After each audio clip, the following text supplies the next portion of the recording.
प्रादुर्भाव होता है। भगवान के भक्तों का जिस कुल में प्रादुर्भाव होता है, वो कुल, वो ग्राम, वो नगर, वो देश परम पूजनीय हो जाता है। ये महाभाग्यशाली मूल नक्षत्र में प्रकट हुए। लौकिक में अमंगल माना जाता है, और भाव में देखो तो मूल कौन है? नक्षत्र भगवान। ऊर्ध्वमूल मधा शाखा मुसत्तम प्राहुरव्ययम। सबके मूल कौन है? श्री भगवान। किस नक्षत्र में पैदा हुए? मूल में, भगवत स्वरूप। और लोक में माना जाता है कि मूलन में पैदा हुआ है लड़का, अमंगल है, कुछ नष्ट ही होगा, संसार बड़ा विचित्र है। प्रश्न कर सकता है कि महाभागवत जिनके घर में प्रकट हो तो वहां धन वैभव सुख संपत्ति बढ़नी चाहिए, यहां तो जन्म से ही जैसे वहां माता पधारी। ये क्या है? तो श्री भगवान स्वयं कह रहे हैं, यस्य तुष्टो रहम पार्थ वित्तम तस्य हराम्यहम करोमि बंधु विच्छेदम सच कष्टेन जीवती। हे अर्जुन, मैं जिस पर बहुत प्रसन्न होता हूं। आप अपने ऊपर भगवान को बहुत प्रसन्न करना चाहते हैं? बहुत प्रसन्न करने में ये है, देख लो। कह रहे जिस पर मैं बहुत प्रसन्न होता हूं, सबसे पहले उसका ऐश्वर्य नष्ट करता हूं। फिर क्या करता हूं? फिर बंधु बांधवों का। फिर क्या करता हूं? असाध्य रोग उसके शरीर में। बोले महाराज ये तुम प्रसन्न हुए हो कि पूरे के पूरे नाराज हो गए हो? बोले यही मेरी प्रसन्नता है। क्या? माया का नाश। अब एकमात्र भरोसा केवल भगवान का, दूसरा कोई नहीं। ये सबको पसंद नहीं आएगा। सब तो उस भगवान की भक्ति चाहते हैं कि अगरबत्ती धूप बत्ती तन मन धन सब तेरा स्वामी, क्या लागे मेरा। पर अंदर से कह रहे सब तन मन धन सब मेरा, क्या लागे तेरा।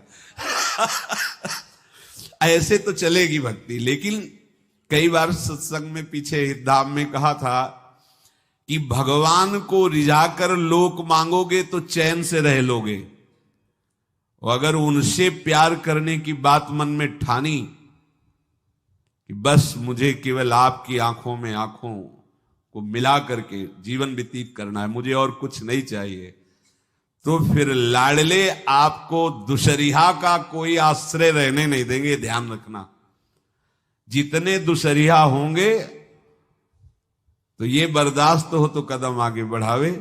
बहुत प्रसन्न हो जाओ ठाकुर हम पे, तो कह रहे यस्य तुष्टो हम पार्थ वित्तम तस्य हराम्य हम करोमि बंधु विच्छेदम सच कष्टेन जीवती। जितनी श्वासें रहेंगी भयंकर कष्ट मैं उसको व्यतीत करने के लिए दूंगा। ये दंड नहीं है, ये पुरस्कार है।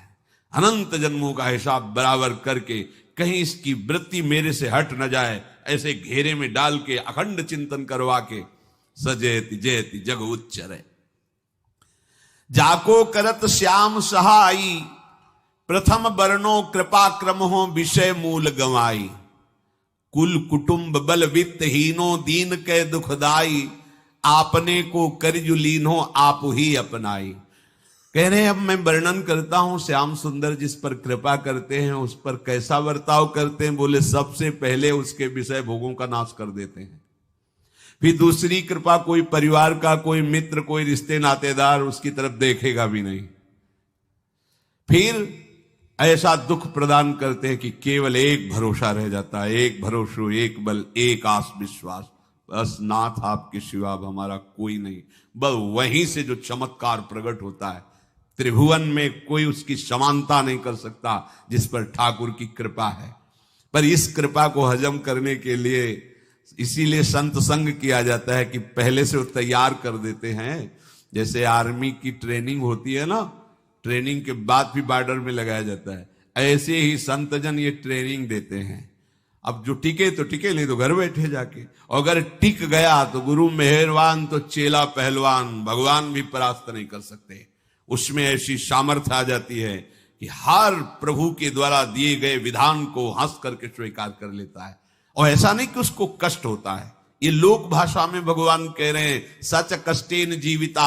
नहीं तो जिस चिदानंद में वो सुख भोगता है वो ब्रह्मा को भी नहीं प्राप्त है जो भक्त को प्राप्त होता है। भक्त का वैभव दिव्य होता है, चिदानंदमय होता है। ये तो पापियों के पास भी वैभव है, रुपया पैसा कुटुंब परिवार। भगवान के दास के पास जो वैभव होता है वो अचिंत्य है, तुम चिंतन भी नहीं कर सकते, ऐसा वैभव होता है।